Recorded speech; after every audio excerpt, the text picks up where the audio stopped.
These two words sound exactly the same, but they have completely different meanings. Let's fix it in under 2 minutes. Mr. Mitchell here, and welcome to Nothing Fancy Literacy. In this lesson, we are learning about homophones. Today we are focusing on here and here. Let's start with here. Here. Here tells us about a place or position.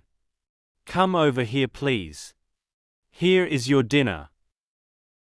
Now let's look at here. Hear. Hear means to listen or notice sound.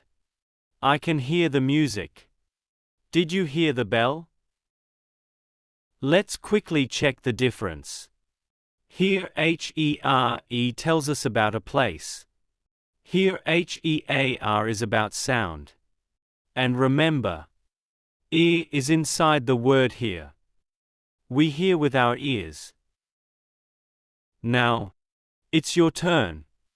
Choose the correct homophone to complete each sentence.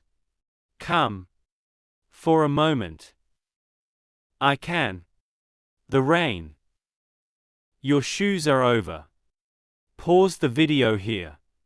And then we'll check the answers together. Let's check the answers together.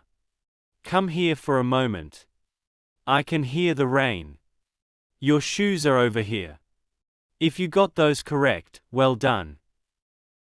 So remember, homophones are words that sound the same, but have different meanings and different spellings. Keep learning with our Learn Homophones playlist. Next, watch our lesson on 1 and 1. Like and subscribe so you don't miss the next lesson. I'll see you in the next video.